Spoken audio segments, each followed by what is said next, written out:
Okay, सो उसके बाद हमारा टॉपिक आता है energy of a progressive wave. सबसे पहले तो किसी भी टॉपिक को स्टार्ट करने से पहले ना, मतलब कोई भी डेरिवेशन स्टार्ट करने से पहले आप अपने दिमाग में बेसिक बेसिक चीजें लेकर आया करो, जिससे कि आपको डेरिवेशन करना आसान हो जाए। Energy of a progressive wave, नाम से पता चल रहा है हमने एनर्जी निकालनी है, टोटल एनर्जी निकालनी है। एनर्जी होती है दो तरह की, काइनेटिक एनर्जी और पोटेंशियल एनर्जी। मतलब कि हमने काइनेटिक एनर्जी का टर्म इक्वेशन लिखना है, पोटेंशियल एनर्जी का एक्सप्रेशन लिखना है, दोनों को ऐड कर देना है। लेकिन अब वो एक्सप्रेशन क्या क्या होंगे वो आपको याद रखना है। देखो, काइनेटिक एनर्जी का एक्सप्रेशन तो हर बच्चे को पता होता है, वो तो बहुत ही आसान है।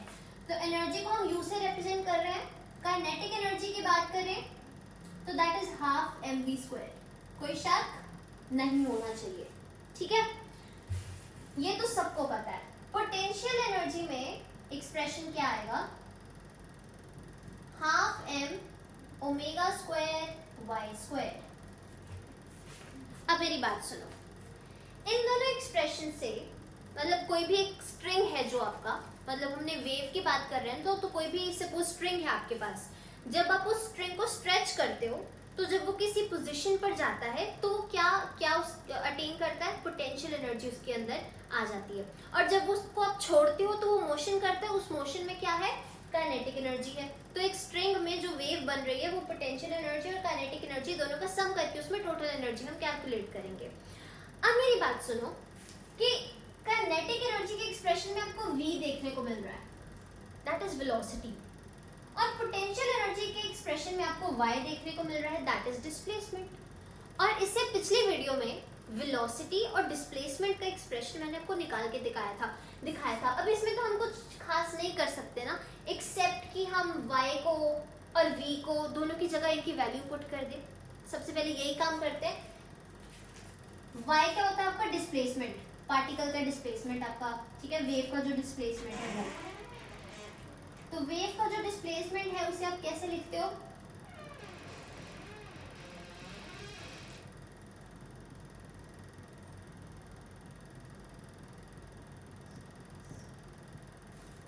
डिस्प्लेसमेंट कैसे लिखते हो? y is equal to a sin omega t minus kx, sine के फंक्शन में। कॉम्प्लेक्स नोटेशन भी होता है बट हम साइन के फंक्शन में ही इसे ज्यूम करके चलते हैं, सारी डेरिवेशन इसी को लेकर करते हैं, ठीक है।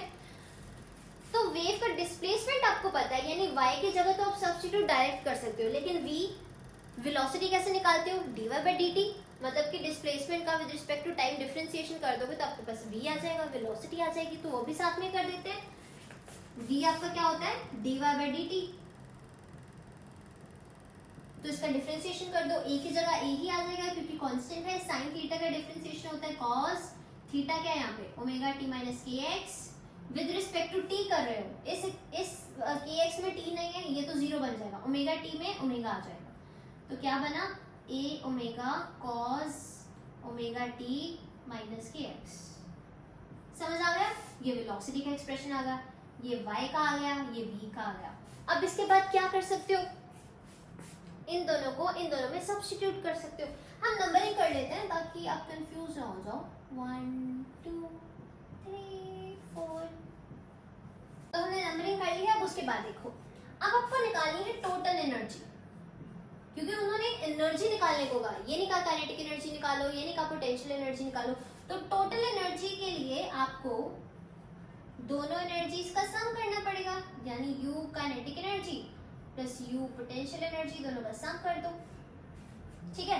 सबसे पहले तो काइनेटिक एनर्जी आपकी क्या बनेगी, उसमें पहले सब्स्टिट्यूट कर दो, वो तो हाफ m, v की जगह क्या आ जाएगा? ये चीज आ जाएगी। इसका स्क्वायर करना है, v का स्क्वायर है, यानी इसका square is a² omega square cos square omega t minus kx। ये आपके पास काइनेटिक एनर्जी का एक्सप्रेशन आ गया। सिमिलरली पोटेंशियल एनर्जी का एक्सप्रेशन निकालो। पोटेंशियल एनर्जी क्या है? Half m omega square y²। y क्या निकाला? ये, इसका स्क्वायर करके अब रखो, a² sign square omega t minus kx। इसकी भी नंबरिंग कर दे। 5 नहीं, इसको मत रखो 5, इसको रखो 5 6 7।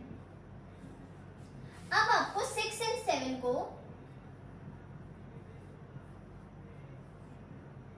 5 में पुट करना है। 6 को और 7 को 5 में पुट करना है टोटल एनर्जी में। Total energy will be equal to इन दोनों का सम, इसका सम और उसका सम क्या आ जाएगा, half M A square omega square cos square omega T minus K X plus ये half M omega square A square sine square omega T minus K X. अब इन दोनों में से बहुत कुछ कॉमन आ रहा है, उसको कॉमन ले लेते हैं, ठीक है। हाफ कॉमन है, m कॉमन है, a स्क्वायर कॉमन है, ओमेगा स्क्वायर कॉमन है, तो ब्रैकेट के अंदर क्या बचा, cos square omega t minus K X plus sine square omega t minus K X. अब ये कुछ जाना पहचाना सा लग रहा है। cos square theta plus sine square theta किसके बराबर होता है, 1 के बराबर होता है। यू नो कि cos square theta plus sine square theta 1 के बराबर होता है, तो इसको आप 1 के बराबर रख सकते हो, इसको आप 1 के इक्वल टू पुट कर सकते हो, तो आपके पास क्या आ जाएगा, टोटल एनर्जी किसके बराबर आ जाएगी, half M A square omega square, क्योंकि ये तो 1 बन गया बाय दिस आइडेंटिटी, ठीक है। ये आपके पास टोटल एनर्जी आ गई, आपके पास टोटल एनर्जी आ गई, और क्या निकालना था आपको, यही निकालना था, बट ये आपके पास वन ऑफ द एक्सप्रेशन आया है। इसके 2-3 एक्सप्रेशन आपको करने हैं जो जो आपके सिलेबस में है, वो सारे देख लो। एक आपने टर्म पढ़ा हुआ है rho, which is your linear mass density.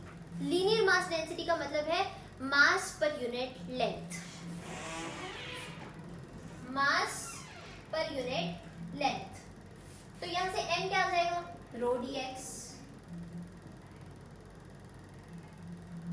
अब m को इसमें पुट कर दो, एक एक्सप्रेशन हो, ये आपका एक्सप्रेशन नंबर आ गया a। अब हम एक्सप्रेशन नंबर निकाल रहे हैं b, टोटल एनर्जी का। तो टोटल एनर्जी में एक तो m की जगह सब्स्टिट्यूशन कर दो, रो dx a ओमेगा स्क्वायर आ गया। ये आपके पास आ गया एक्सप्रेशन नंबर बी। अब एक चीज और होती है, ओमेगा जो होता है ना आपका 2 पाई न्यू के बराबर होता है, तो ओमेगा स्क्वायर किसके बराबर होगा, 4 पाई स्क्वायर न्यू स्क्वायर। इसको पुट कर दो इसमें, टोटल एनर्जी क्या आ जाएगी, half rho dx a 4 pi square nu square. Expression number C. ये 2 के साथ 2 कैंसिल हो जाएगा, 2 2 से 4 आ जाएगा। क्या एक्सप्रेशन बन जाएगा आपका, शुड आई इरेज समथिंग, कर दूं क्या, यहाँ पर कर देती हूँ, चलो कोई बात नहीं। ये 4 आया था, यहाँ पे 2 था, तो दोनों कैंसिल हो गए, 2 2 से 4, तो यहाँ से 2 मैं रब कर रही हूँ, यहाँ पर ऊपर 2 मैं लिख रही हूँ, ठीक है, यहाँ पर 2 लिख रही हूँ ए। ये आपका एक्सप्रेशन सी आ गया, ठीक है। ये आपके 3 एक्सप्रेशन आ गए। एक ना इसमें से बड़ा इंपॉर्टेंट क्वेश्चन बनता है कि आपको ये प्रूव करना है कि इंटेंसिटी जो है ना आपकी वेव की, वो एम्पलीट्यूड के स्क्वायर के प्रोपोर्शनल है। वो हम इस एक्सप्रेशन में थोड़ा सा इसको आगे बढ़ाकर वो प्रूव कर सकते हैं। तो उसके लिए मैं ये लास्ट एक्सप्रेशन आपका रब कर रही हूँ। वैसे आपको जो मेन 2 इंपॉर्टेंट एक्सप्रेशन इसमें आए वो ए एक्सप्रेशन और बी एक्सप्रेशन है। C expression is like not so important, but yeah okay fine, आपकी बुक में लिखा था, so I had to tell you, okay, that was my responsibility. Now talking about intensity वाला question, तो उसके लिए देखो इंटेंसिटी क्या होती है, rate of flow of energy per unit area per unit time. मतलब एनर्जी का डिफरेंशिएशन करना है विद रिस्पेक्ट टू टाइम। ये आपके पास क्या है, एनर्जी है, इसका डिफरेंशिएशन क्या करो, इसका डिफरेंशिएशन करोगे with respect to time, differentiate with respect to time, तो क्या मिलेगा, मिलेगा? इंटेंसिटी मिलेगी आपको। Intensity is du/dt। तो ये u है आपके पास, इसका डिफरेंशिएशन कर दो। हाफ आपका कांस्टेंट है, a स्क्वायर कांस्टेंट है, ओमेगा स्क्वायर कांस्टेंट है, रो कांस्टेंट है, dx जो है उसका डिफरेंशिएशन कर दो with respect to time dt। ये चीज लिख ली आपने। अब dx/dt क्या होता है आपका? dx/dt टर्म तो सुनी हुई है। अगर आपकी x डिस्प्लेसमेंट है, डिस्प्लेसमेंट का with respect to time differentiation कर देते हो तो क्या आ जाता है? वेलोसिटी आ जाती है। मतलब आपके पास वेलोसिटी आ गई है, तो इसकी जगह वेलोसिटी वाली टर्म सब्स्टिट्यूट कर सकते हैं? कर सकते हैं, ऑब्वियसली कर सकते हैं। So I will be equal to half a square omega square rho c। c आपकी वेलोसिटी होती है ना, जरूरी नहीं है कि c is velocity of light. अगर आप c को मतलब कौन से सर्कमस्टेंसेस में ले रहे हो, कंसीडर कर रहे हो, उसके अकॉर्डिंग c आप कंसीडर कर सकते हो। यहाँ पर हम सिंपली c को वेलोसिटी मान रहे हैं, वेलोसिटी ऑफ वेव कंसीडर कर रहे हैं। Got it? तो अभी आपके पास c आ गया।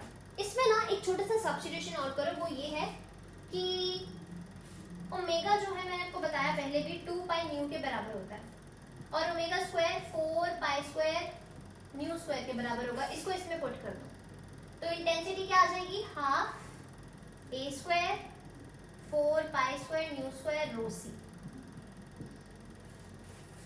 2 के साथ ये गया, इंटेंसिटी क्या आई? 2a square pi square nu square rho c। आगे इंटेंसिटी आपके पास, let me check the expression. 2a square pi square nu square rho c। बिल्कुल परफेक्ट। क्या आ गया आपके पास? जो प्रूफ करना था वो आ नहीं गया। प्रूफ क्या करना था? इंटेंसिटी जो है डायरेक्टली प्रोपोर्शनल है आपके एम्पलीट्यूड के स्क्वायर के। तो एम्पलीट्यूड के स्क्वायर के डायरेक्टली प्रोपोर्शनल आ तो गई। यहां से आप क्या लिख सकते हो? Intensity is directly proportional to amplitude का स्क्वायर। क्वेश्चन भी प्रूव हो गया, एनर्जी भी निकाल दी। मतलब एक ही आपके टॉपिक में दो चीजें कवर हो रही हैं। एक तो एनर्जी का एक्सप्रेशन कैलकुलेट करना, और दूसरा जो क्वेश्चन आपका रिपीट होता है, आपके बहुत बार एग्जाम्स में आया हुआ है कि intensity is directly proportional to amplitude square, वो भी हमने प्रूव कर दिया।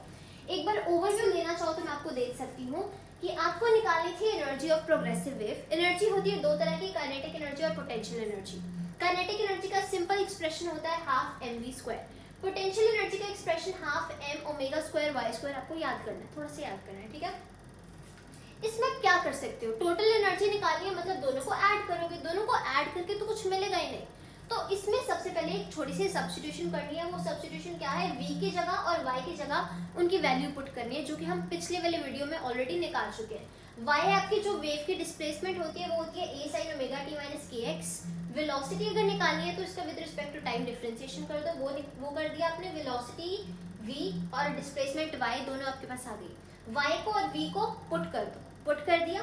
टोटल एनर्जी निकालने के लिए दोनों को ऐड कर दो। दोनों को ऐड कर दिया। देखो, पहले तो पुट किया फिर ऐड किया। ऐड करने के बाद कॉमन चीज निकाल ली। ब्रैकेट के अंदर आपके पास ये बचा। आइडेंटिटी में आप ये आइडेंटिटी पड़ी हुई है cos square theta plus sin square theta is equal to 1। इसको इसमें यूज किया, ये तो 1 आ गया। टोटल एनर्जी का एक्सप्रेशन आपके पास half m a square omega square आ गया। ठीक है, ये टोटल एनर्जी का एक्सप्रेशन आ गया। छोटा सा इसमें सब्स्टिट्यूशन करना है, वो है लीनियर मास डेंसिटी का। Linear mass density is mass per unit length. Mass per unit length. m की वैल्यू इससे आ जाएगी, m is equal to rho dx। तो m को इसमें पुट कर दो। Total energy is equal to half m is equal to rho dx a square omega square. Expression number 2। यही दो आपके मेन एक्सप्रेशन है। जो मैंने थर्ड आपको एक्सप्रेशन निकाल कर दिया था वो था ओमेगा की जगह आपने 2 पाई न्यू सब्स्टिट्यूट कर देना, बस वो वाला था आपका। That is not so important. उसके बाद मैंने आपको इंटेंसिटी वाला एक्सप्रेशन निकाला सो दैट आपका वो वाला क्वेश्चन बन जाए कि intensity is directly proportional to square of amplitude. वो निकालने के लिए आपको इंटेंसिटी क्या होती है? Rate of flow of energy per unit area per unit time in any cross section. ठीक है, तो वो मतलब एनर्जी का आपको डिफरेंशिएशन करना है with respect to time. Energy आपने निकालनी है, इसका with respect to time differentiation कर दो। जब आपने डिफरेंशिएशन किया तो आपके पास ये चीज आ गई। इसमें dx by dt क्या होता है आपका? That is your velocity. Velocity की जगह आपने c लिख दिया। उसके बाद ओमेगा की जगह आपने सब्स्टिट्यूशन कर दी simple, omega is 2 pi nu, omega square will be equal to 4 pi square nu square. उसको पुट किया, कटिंग करी, और आपके पास इंटेंसिटी जो है वो इस एक्सप्रेशन के इक्वल आ गया, और इसी से आप लिख सकते हो intensity is directly proportional to A square, and that's it. I hope कि आपको समझ आया। If you still have any kind of confusion, any doubt, then you can comment down in the comment section below, and I'll see you in the next one.